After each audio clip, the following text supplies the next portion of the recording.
اسحاق ڈار سے الجمعہ holding committee limited کے managing director Abdul Aziz Hammad الجمعہ نے فائنانس ڈویژن میں ملاقات کی۔ ملاقات میں وزیر اعظم کے معاون خصوصی برائے خزانہ طارق باجوہ، وزیر اعظم کے معاون خصوصی برائے ریونیو طارق محمود پاشا، سیکریٹری خزانہ اور فائنانس ڈویژن کے سینئر افسران بھی موجود تھے۔ وزیر خزانہ سینیٹر محمد اسحاق ڈار نے عبدالعزیز حماد الجمعہ کا خیر مقدم کیا اور سعودی عرب کے ساتھ گہرے برادرانہ تعلقات کو اجاگر کیا۔ وزیر خزانہ نے پاکستان میں الجمعہ ہولڈنگ کمپنی کے سرمایہ کاری کا خیر مقدم اور تعریف کرتے ہوئے کہا کہ موجودہ حکومت پاکستان میں غیر ملکی سرمایہ کاروں کو سازگار ماحول اور زیادہ سے زیادہ سہولتیں فراہم کر رہی ہے۔ مہنگائی سے پریشان عوام کے لیے ایک اور بڑی خبر یہ ہے کہ گیس کی قیمتوں میں اضافے کا امکان ظاہر کیا جا رہا ہے۔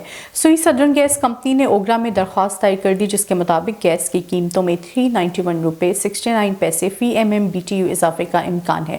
بتایا گیا ہے کہ گیس کی قیمتوں میں اضافہ مالی سال 2023-24 کے لیے مانگا گیا ہے۔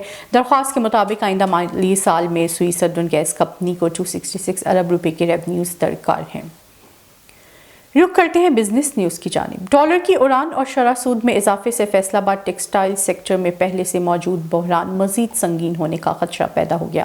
صنعتی تنظیموں نے احتجاجی لائحہ عمل اختیار کرنے کا فیصلہ کر لیا ہے۔